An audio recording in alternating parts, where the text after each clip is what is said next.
Welcome, welcome, welcome to our live stream event. We're talking all about data and its importance to helping us live our best lives with PCOS. My name is Sasha Ottey. I am founder and executive director of PCOS Challenge, the National Polycystic Ovary Syndrome Association. I'm very pleased to have with me two very special guests. I'll first introduce Christa Tyler. She is one of the health coaches with Aspect Health, and we'll dive deeper into who Aspect Health is and what special programs we have for PCOS. Also with me is Renetta DuBose. She is one of the PCOS Challenge patient advisory board members, fellow person living with PCOS. She's done an amazing job sharing her story, using her story to help to advocate for the broader goal of elevating PCOS for it to become a public health priority, but also within her community, planning walks together, doing all these things, and even as a newer mom. So we are so excited for today's talk. So first, I wanted to introduce you, Christa, and we also wanted to thank Aspect Health for being a PCOS Awareness Month sponsor. Thank you so much for supporting our mission and goal and the month of September for PCOS. Well, Christa, welcome, welcome.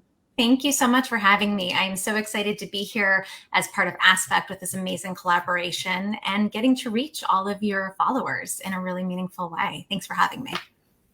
You're welcome. So tonight's talk is about understanding your signals, how food, sleep, and stress affect PCOS.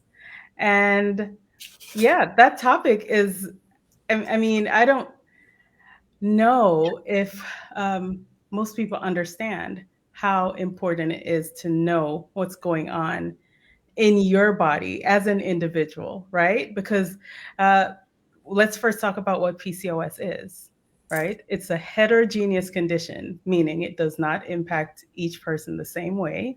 It's a syndrome, which is a spectrum of, there's a constellation of symptoms that PCOS patients have. There's no one person who experiences the same thing all the time, right? So PCOS is the most common hormone condition in women. It impacts at least 10% of women globally, and it can lead to symptoms such as acne, hair growth, menstrual irregularities, and we'll dive deeper into what all of these mean, right, and how to identify these symptoms. But PCOS can impact us differently, right? Renetta's experience with PCOS is not the same as mine. And so, Christa, let's talk about that. Let's talk about PCOS, what it is, and how understanding our individual profile can help us. Exactly. So the first thing that I want to say is that everyone presents in such a different way. At Aspect, I have a variety of women. Some show up, they have no idea that they have PCOS, but they know something's really wrong. They have a grouping of symptoms. They have unexplained weight loss, fatigue, increased urination, but nobody really can quite pinpoint what's happening. And once we start to look, we might not have a concrete diagnosis, but once we start to look at different factors, we start being pulled into a very similar direction. And we see that there is that hormonal dysbiosis happening with them. And in the beginning, we might just be optimizing their sleep routine. We might be optimizing their patterns of eating and seeing sort of what works. And we take a much more holistic approach to seeing how you respond. How I respond to a certain food is not going to be the same way that anybody else does. So that's really the first step of trying to understand these clusterings of symptoms. We do have other women that come firm diagnosis, they are on metformin, but they're still not really responding the way in which that they were hopeful for. And that's where the body of our work at Aspect, we have this amazing built out protocol, a program that we can work through. And it really educates on all of the different facets within the PCOS management. It is sleep, it is stress, it is diet, it's exercise, mindset. And that's where a lot of our work lives, to be able to help women feel their best, be able to become mothers, and really start peeling back the layers to get them feeling good. Yeah, Bill, thank you so much for that overview. I wanted to ask Renetta, so I see you nodding. Um, does any of this, so first I wanted to back up and have you tell us your diagnosis story. Like, was it easy to get a diagnosis? Did you know what PCOS was? As Christa was talking, I was thinking about early on, before my diagnosis, when my doctor told me at 16, after a missed period, that I was just stressed from being an overachiever in school. But that was really an early PCOS sign that was looked over.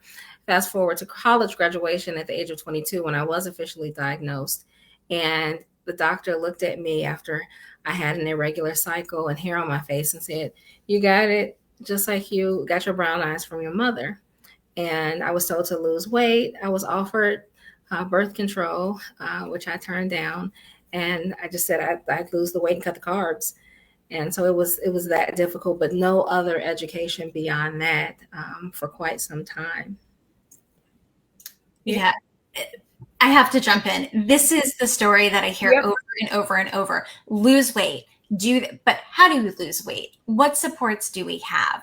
And now we see this overwhelming body of information that when we start in early teens and we're starting to see these symptoms, typically by the third decade of life, somewhere in the middle of your 30s, these symptoms are overwhelming. Sometimes you're already into obesity. You're already having insulin resistance. And we still, we had all these warning symptoms as 12, 13, 14, 15-year-olds that were ignored. So this, what you just said, it's so frustrating, but it is so true to many people's stories.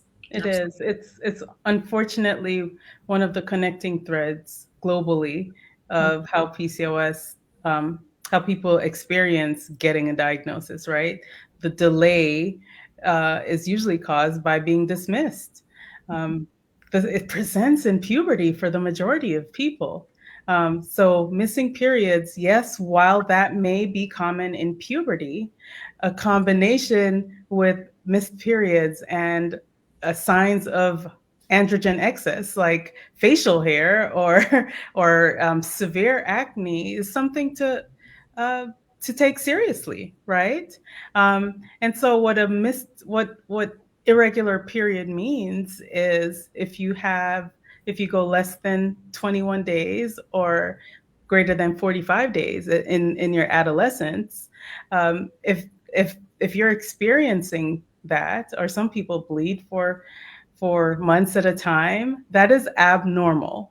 And this is when we should present to our physicians and let them know, and trust that they wouldn't dismiss us, right? And trust that they would take us seriously and connect the dots to something like PCOS, which can, if this were to happen, right, and we were diagnosed earlier, as you mentioned, Christa, this can prevent some of the multiple comorbid conditions like prediabetes, diabetes, infertility, etc.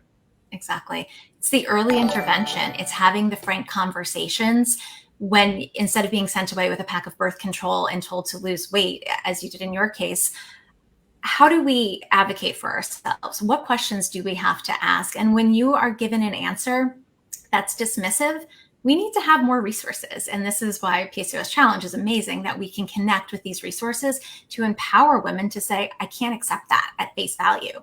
Please tell me why this is going to work for me. How do I eat healthy? Can you really quantify that and explain that to me? Not just this broad stroke of do this. Well, I understand that, doctors are busy. Not all of the doctors who have given us some of these, less than appropriate responses, they're not all bad people. They're just limited. The toolbox for PCOS is limited, right? And their time is limited. And some of the information is not trickling down to our primary care or, even our OBGYN. So there's a lot of work still to be done in terms of educating healthcare providers and the general public. But one way to advocate for ourselves is to ask, okay, well, why is this normal? Why is, ask a lot of whys. And then I don't think this is normal. I do not feel my best. How can you help me? Or how can we work together to optimize my health? Right. Yeah. And this is where referring to other healthcare providers, such as a dietitian, such as health coaches, such as the resources that you have here at Aspect Health, can help to provide some of that professional guidance that a doctor may not have either the depth of knowledge on or the time to appropriately help each patient, right? Exactly. And I find it's a lot of times it's a little bit of both, right? They typically have about 6 to 8 minutes with a patient, and how can you possibly get through a meaty diagnosis such as this and this clustering of symptoms? That's one of the reasons that I feel that Aspect fills the gaps, right? So you get this diagnosis, you don't really know what to do with the information other than like, hey, cut carbs and try to lose weight. And coming into Aspect, this protocol that is baked out, it's little snippets every day that's really manageable. It's education. And it empowers women to go back to their appointments and say, here's this information on insulin resistance. I have gained, 25 pounds. It's all localized to my belly. Why? Mm-hmm. And when you don't know what else to ask your physician, just ask them why. They tell you something, why? Continue the conversation until you find a little bit of ground and footing that you can dive further into. But that's one of my favorite roles here at Aspect, is to be able to empower women to ask the hard questions and really get the physicians to hear them differently and take a little bit more time at each appointment to say, hey, you're right. Maybe this one approach isn't working for us. Let's try this. And now you have the resources to understand what those questions are. Yeah. So Renetta, as she was talking, I know we know a lot about our own personal journeys. And one of the things that always struck me about your story is that you're fighting so hard to stave off, to prevent diabetes, right? That you had a strong family history. You understood that, at least you understood this was a connection. So tell us about how PCOS has impacted your metabolic health and what type of resources you got along the way to help with it. I was 8 years old when my mother was diagnosed with type 2 diabetes, and I was a part of her wellness plan. So when a nurse came to our house, I was taught how to get her a glucose tablet if her blood sugar was low. I was taught how to give her insulin, prick her finger, to the point that I went back to school and I was trying to diagnose my classmates if I saw something that looked like diabetes. I'm like, oh, there's a sore on your foot. You might want to get checked for diabetes. It was that serious. And so I knew what a range should be. I knew all of that going into being diagnosed with PCOS, but it was never taught to me, the seriousness of type 2 diabetes and PCOS, really until I started attending PCOS Challenge symposiums. So I always tell people, PCOS Challenge saved my life and helped me have a baby, because there was just a wealth of information that I would get every year in attendance. And so I remember one year, the symposium really focused on some of the aspects of PCOS that can be fatal, right? So type 2 diabetes, cardiovascular disease, endometrial cancer. And that's when my eyes were really opened up and connected it to my own metabolic health and the family history that I have. So I was sitting in the pre-diabetes range in my 20s, like maybe late 20s, 30s, and still not much was done. And Christa, when you talked about filling in the gaps in between, I learned how to do that in my 30s as an advocate through PCOS Challenge, learning about PCOS, learning that I can go into the doctor's office and say, refer me to someone else. I always tell people now, you have the power to hire and fire your doctor. You don't have to stay there or put them on an unpaid leave, if you will. But you can walk in there and say, this isn't enough. I want more. But also, we all have these phones, right? We're Googling all day. Let's put our symptoms in. And now we have AI. I mean, sky's the limit. But before we had all that, and I know Sasha's thinking when I started PCOS Challenge, we didn't even have all of that. But so now we can write a symptom in our notes and take it in. And so I encourage people that I speak with to just write everything down, take it in, and have a conversation and challenge them too. I remember when I was misdiagnosed with endometriosis, and I said, well, I attended this symposium for PCOS and they mentioned going to a reproductive endocrinologist. Send me there first, and got there and there was no endometriosis.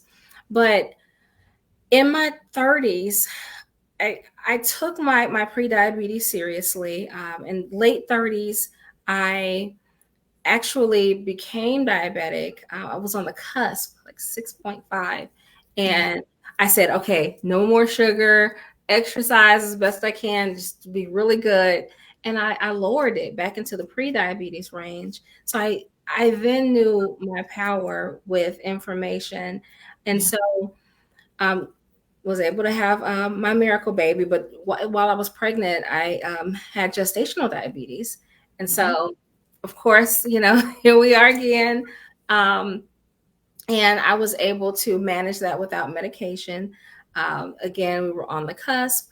But it took a lot of me doing my own research. Actually had a doula and midwife help me come up with my own menu where I could just eat specifically for my gestational diabetes. And so having that empowered me. So every time I walked into my OB's office, I would say, okay, well, this is what I talked to my OB about, and this is what I'm going to eat. I'm not taking metformin. That was my decision while pregnant not to do that.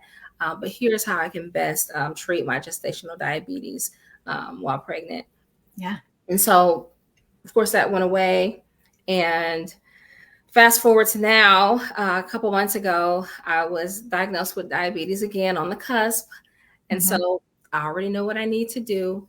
But just at the start of being diagnosed, I was able to, have the information that I needed to tackle it. Even just now, and I'm not sure if we're supposed to talk about this now yet, but just checking out Aspects Health information. When you talk about filling in the gaps, day one, I have already learned so much about my PCOS just with downloading the app in one day. I can really work today because I'm reading all of these articles about my metabolic health, my hormones, and all of these things that you guys have already covered because you kind of know the patient already. So on that note, Christa, so Renetta is the perfect candidate, right, for someone who wants to understand. She's hungry for understanding her individual signals, right? So let's talk about those signals and what the program is about and the things that are really important. We mentioned insulin resistance earlier. Maybe you can dive into the connection between insulin resistance and PCOS, and then talk about some of the markers, the signals, that the information that you can get from being a part of Aspect Health. So like Renetta, you said, from the time you download that app, you were bombarded in a really amazing way with small little bits. You have more information. And the fun thing about that is now all of a sudden you have all these new questions that are formulating because you have more information. Insulin resistance, we talk about all the time. It is a hallmark facet of PCOS. And it's basically when your body is no longer able to be, reactive appropriately to insulin, and we start pumping extra insulin into your body.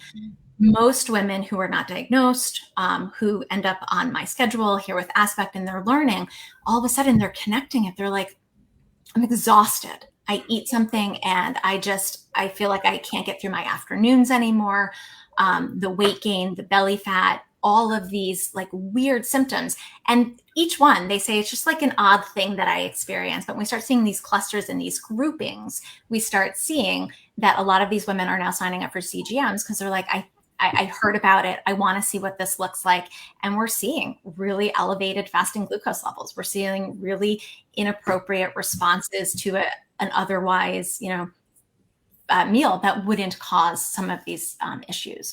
So that's a lot of times for women, the first foray into understanding what's happening with, this extra insulin, glucose not being metabolized and utilized appropriately within it. And one of the first lines that I love to do is, I just want to know what you're doing on a daily basis. You had, touched on food. Food is medicine. You refused the metformin. You controlled your type 2 diabetes with your diet. And it doesn't have to be restrictive and boring. It can be incredibly delicious and fun. But the big overarching theme is that we are able to really undo some of this insulin resistance and get you in a healthy zone. And that's where the bulk of a lot of the work lives within insulin resistance. We know really high fat, low fiber diets can 100% fuel insulin resistance. It is, one of the markers for PCOS that we really work to overcome. And most women are, 95% of Americans, men and women, are typically deficient in fiber. So this is another macronutrient that we work on instituting in a really big way. If you happen to land on my schedule for coaching, everyone hears about fiber from me. But it works. And it is one of the hallmarks that we use to tackle insulin resistance and to start overcoming that. I wanted to jump in and say one thing. While I was pregnant and dealing with my gestational diabetes, I would wake up in the morning, of course, and do a finger prick and get my fasting glucose. And then throughout the day, I would check. Well, I had salad dressing one day and I thought, hey, this is going to be good. Well, it spiked. And I thought, well, how in the world does salad dressing spike you? Good job, baby. I said, why is it that I'm spiking with salad dressing? And so just with being a part of the Aspect Health community now, I'm able to immediately see what is spiking and what is okay. And so all day today, I would eat something and wait about 20 minutes and see what it did. And I was within a range all day. So I was really proud of myself. But if I had something like this back then, it would have been so much better. Man, isn't that the story of our lives? If I had something like this. And now everybody can. Literally, we are giving it away for free. Download our app, sign up, see all of our protocols, and have it literally in your phone. It texts to you in the morning, hey, here's your new thing. And this information is at everyone's fingertips all the time.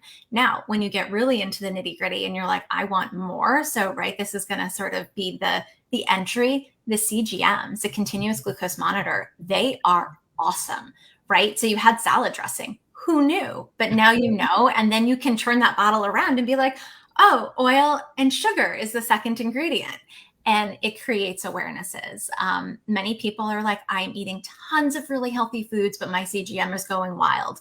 You had grapes and it spiked my CGM. I went up to 210 and now I crashed and I feel terrible. All of these, something as benign as grapes, we can start seeing these patterns, and these patterns over time, when we see a true trend, we can intervene and say, this doesn't serve you, right? This is creating and sort of eating your way into that increased dysbiosis. So we can immediately make changes on the fly.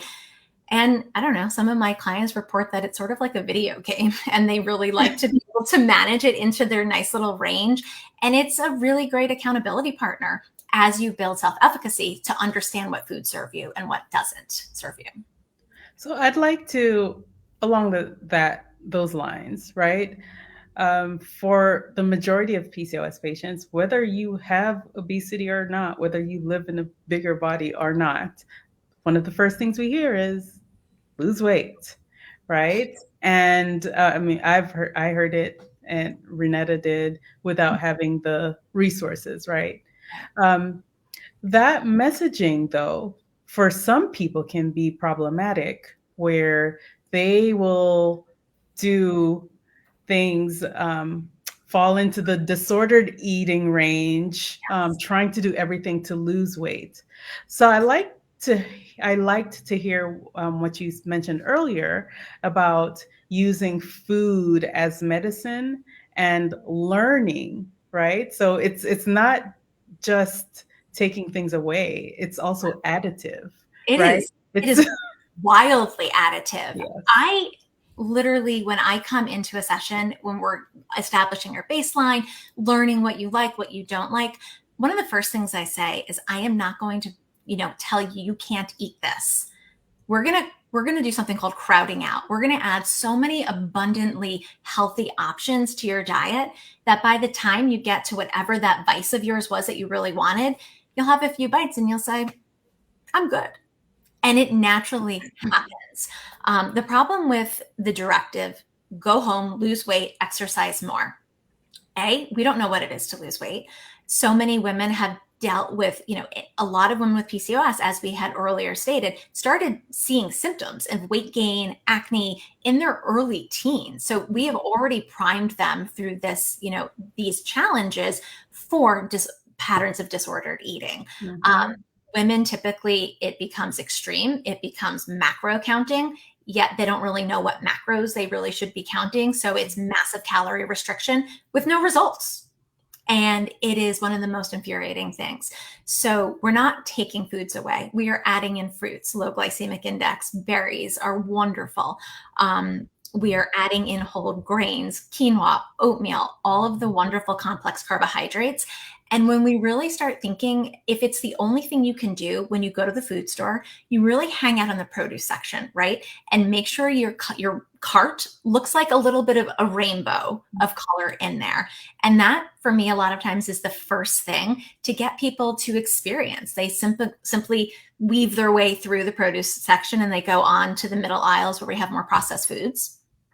And we work together to develop a pattern of understanding what vegetables you even like, what vegetables you've never tried and were unwilling because you didn't know how to cook them. And we start working through things like that. So we can really expand your palate. As I say, like, put all of the colors on your plate and you will start seeing results. We start with that. When you build your plate, so we're talking from a weight loss in this vein of like, go home and lose weight. If the only thing you can do today and for this next week is when you go to the food store and you meal and you decide what you're going to put on your plate, put 50% of vegetables on your plate. I don't care about anything else on the other side right now. Have that as your one directive. Start filling your plate with 50% veg at every meal. Start there. It's small, it's actionable, but it really is heavy hitting. Yeah. So you mentioned earlier, that person whose blood sugar was spiked by grapes, they don't have to go without ever having grapes ever again, right? Is there a way that, and then this is how we learn, like, is there something you can pair first? Should you have had fiber first, or yes. Right? Absolutely. I am never going to say don't have that. I'm going to say let's eat it in a smarter fashion, right? So there's something that I use with my clients. It's the FFP, fat, fiber, protein. They all see it in their chats all the time when they're sending me plates. Why did my blood sugar spike? And I'm like, this information, FFP, fat, fiber, protein. Mm-hmm. So for every snack meal that you're creating, follow that. You have a healthy fat, nuts, seeds, avocado, olive oil. Those are all, healthy fats. We have our lean proteins, chicken, fish. Yes, you can have red meat in moderation. We're not going to pull that out forever. and, complex carbohydrates. So if we can follow that FFP, you can have your grapes, pair it with, a protein, which will definitely help, and some other heavier fibrous things. Have some carrot sticks with it, have some broccoli, whatever you have, but just don't eat that alone. And I typically say, eat your fibrous things first, then put your protein in, and then top it off with like the grapes. Or dare I say, it's somebody's birthday and you want to celebrate and you want to be included in that celebration. Follow the FFP, your fat, fiber, proteins, and then the cherry on the top is your sweet treat, your cake, whatever that looks like. And by the time you get to it, your body's pretty satisfied. So you're going to eat a lot less of it, but you're still going to feel that you got to participate, and it's never from a place of restriction. I want to talk about this generous offer that Aspect Health is giving to our PCOS Challenge community. That's really, really generous to give people access to these tools for free. And that's amazing during PCOS Awareness Month. So thank you. Tell us all about it. I love it. So we're so excited to be able for this partnership. And our whole mission here, when I first came on board with our founder, Elad, he said, I just want to make people's lives better. I want to empower women, and we can do this. And once I took a peek at their protocol, I'm like, oh, heck yes, this is incredible. So to be able to give it out to everybody here tonight, we're super excited. I hope some of you are able to sign up for free and end up on my schedule and get to work with me. If there's any direct questions that you have, I'm always, here to answer them. But from the time you sign up, as Renetta said, you put your information in. I believe Aspect will send you a special offer to get this whole program for free.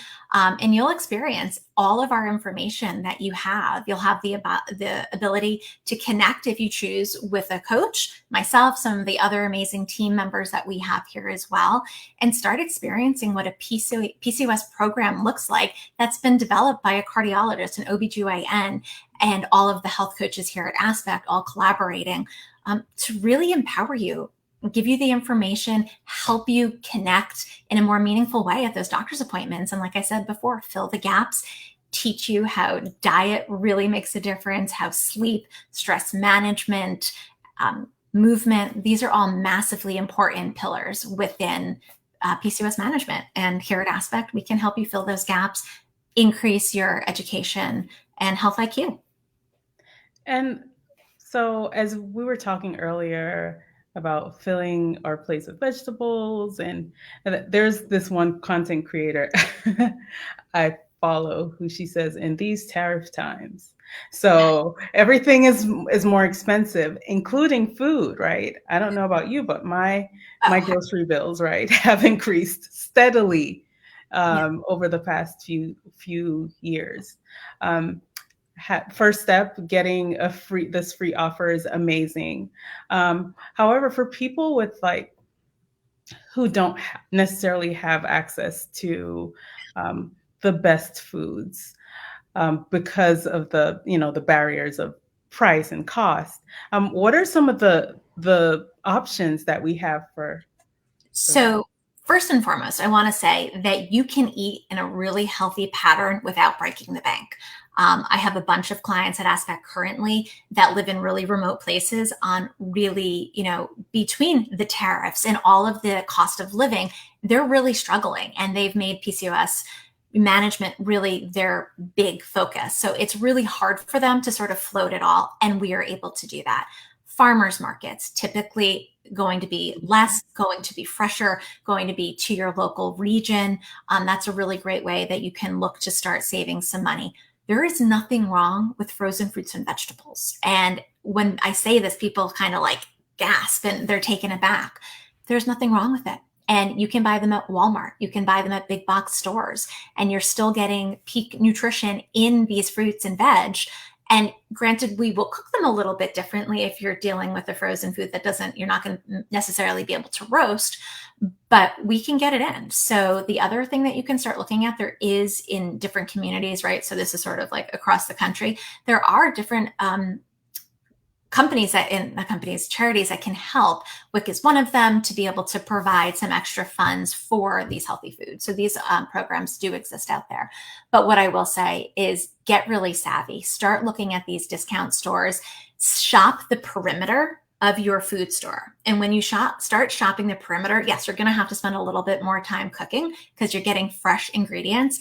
You are saving a lot of money. That processed foods, and packaged foods adds up really, really quickly. Fresh fruits and veg, frozen fruits are going to be a lot cheaper. A little bit of your time and energy and love put into those meals, but you will see a decrease in, your overall food budget and sort of stretching those pennies. I travel a lot, especially in September. I had all of last week, I was not home, right? So any tips for people who are always on the go, going to strange places who may not have, where they may not have access to going to a grocery store? Any tips for people like me? Yes. So as much as I cringe saying it, and now I don't cringe and I'm excited to say it, gas stations, right? So we're always having to fuel up with gas. We are now starting to see chomp sticks, which are like turkey jerky, basically. They're all natural. There's no fillers. They're at gas stations. I went into a Wawa with my son a few weeks ago, and there was carrot sticks and hummus. So we do start having these veggies, at gas stations. Freshness, can't talk to that. However, they're there. Airports, all of the nuts, the seeds, those are quick and easy. Unsweetened, please. That would be much healthier. When I travel, I love to fill my carry-on as my snack bag. You would think I'm going for like 6 months. It's like 3 days. But I have applesauce squeezers. I have Greek yogurt, which is readily available unsweetened at most places. It's low-cal, high protein. And you can, again, find those as extra fruits, and you can just stir them right in there. You're always going to find a package of chia seeds in my suitcase somewhere, 100% guaranteed, for some extra fiber and protein. You can make your own homemade granola bars that are, protein laden, not sugar laden, and take them with you. But when you're navigating an airport, FFP, fat, fiber, protein, even if it's a chomp stick, even if it's some celery and carrots and maybe broccoli that doesn't look like the freshest you've ever seen, it's still going to be, have some nutritional value and some fiber in that as well. And you will never, ever not be able to find some sort of a turkey jerky at every single airport station across the world at this point. Yeah. Okay. So I wanted to see, and we did mention earlier that if we didn't touch on a bunch of things, that sleep, stress management, so important for PCOS. Yes. And I know that that's one of the leading questions in the PCOS community. How can I feel so exhausted 90% of the time. How can I break this cycle of poor sleep hygiene that deeply impacts PCOS and PCOS management? In a massive way. So the first thing that I say to all of my clients, get off your damn phones, put them down 2 hours before bed. I don't want to see it near you. There is no more death scrolling. There is nothing on social media that cannot wait till tomorrow. I'd like your bedroom to become your sanctuary. It is not for lounging around and hanging out in. It is for sleeping. 2 hours before you're getting ready for bed, start dimming the lights in your house. Allow your body to start slowing down and adjusting. You should not have crazy music going. I don't want to see you watching television in bed. All of these things sort of prime your body to say, hey, it's time to wind down and go to sleep. By the time you do your night routine, wash your face, your moisturizer, whatever you do, get in your jammies, I'd love for you to get into bed and do a relaxation exercise. That can be a self-guided meditation. It can it doesn't have to be fancy. You can lay there and feel air going into your lungs and expanding your belly. It can be something as simple as that to start winding down. A lot of women won't do that, but they will read. You can get a little amber book light that clips onto your book, commit to a chapter or two. It's a really nice way to start bringing your body down, slowing down, and entering into sleep. I do say that a lot of women, with PCOS are dealing with insomnia, restless leg syndrome. As soon as you recognize that you've been in bed for more than like a half hour and this is not going to, you're not going to fall asleep, get out of bed, go down to your living room, go to another room that you don't associate with sleep, read, do not turn on the television, do not scroll. Start tapping more into some, mindfulness, guided meditation. You can listen to it. The Calm Sleep Stories, the Calm app is another one that a lot of people use because it really brings them back down. But our bedtime routine really, in my book, starts around 12 or 1 o'clock in the afternoon when you're at work crazy. I want you to give up the caffeine. I want you to start being aware of what time that last cup of coffee is, or that energy drink, or whatever it is that you're having, and really start that slowdown so your body is able to relax by the time you get to your bed at around 10 o'clock. Our bodies thrive on routine. So if you can create a very similar, reproducible process that you go through every night, it starts training your body to say, oh, we dim the lights at 9 o'clock. Oh, okay, it might be time for bed. And your body will start adjusting. There's even studies that show routine can increase healthy gut microbiota. A healthy gut also can lessen symptoms of PCOS. And there's lots of studies to support that. That is the biggest routine, is routine and stress management, getting off the media. Yeah. And, and of course, there's so many other aspects of PCOS care, but I think this one is really important, right?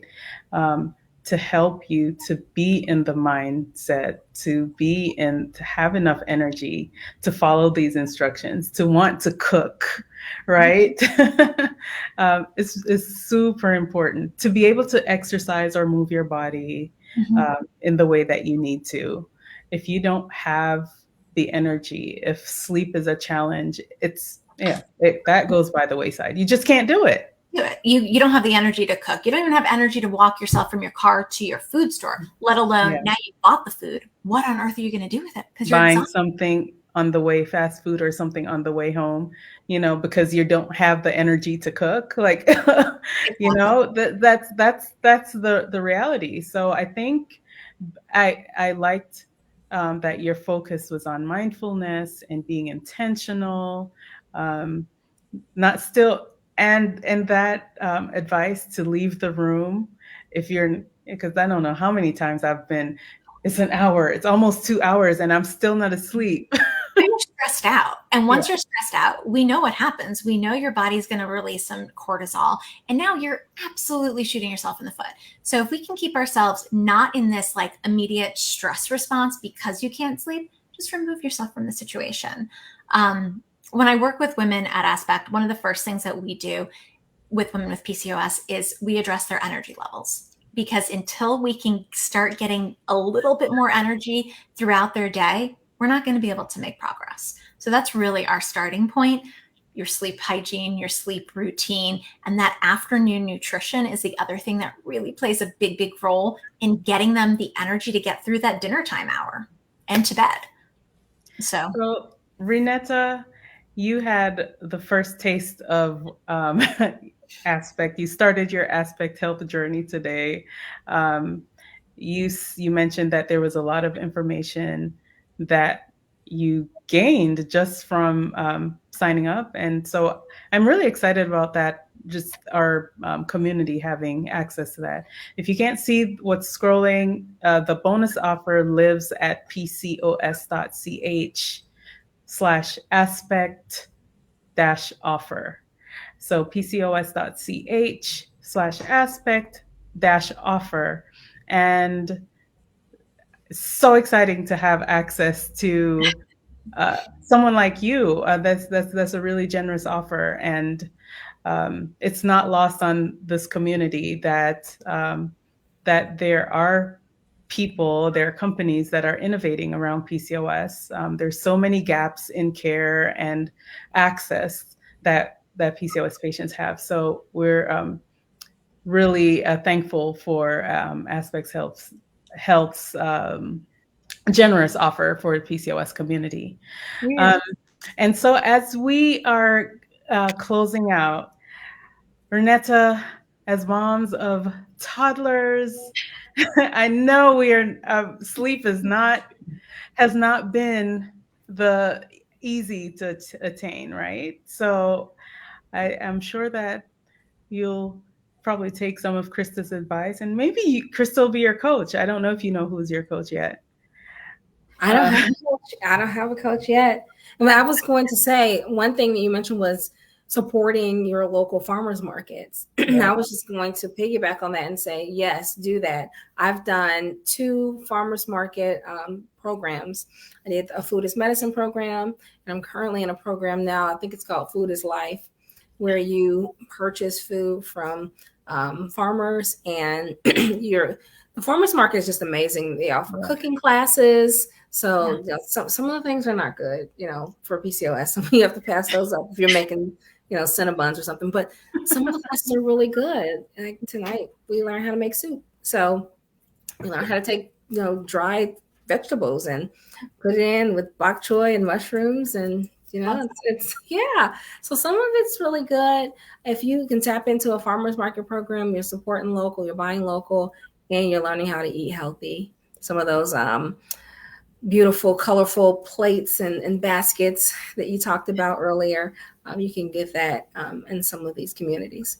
And something that's important to me, I'm Jamaican, so it's about also finding ways to make this relevant for the foods that you eat, the foods that are important to you and your culture, right?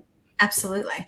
If you all of a sudden have to change who you are, the pattern of eating, you can't go to a family function.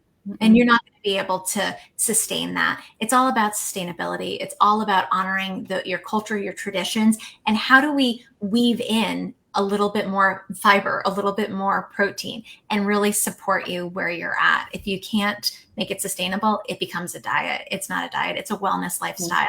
It's a way that you live for the long term. It's not for now, it's for always. Well, thank you so much. So where else can anyone learn about Aspect Health?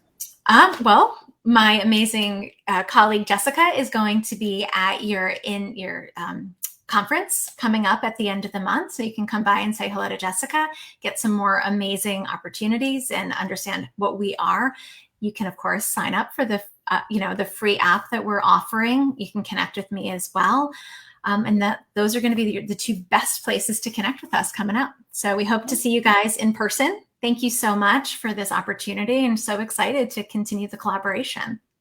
Thank you so much. Yeah, so that will be our PCOS Awareness Symposium in San Antonio, Texas on October 25th. And you will be hearing a lot more in the coming weeks of how to join us. So again, pcos.ch/aspect-offer, and also reach out to PCOS Challenge at PCOS Challenge on social.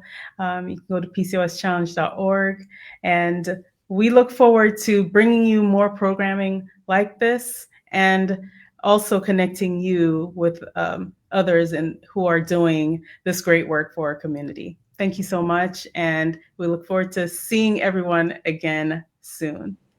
Thanks so much.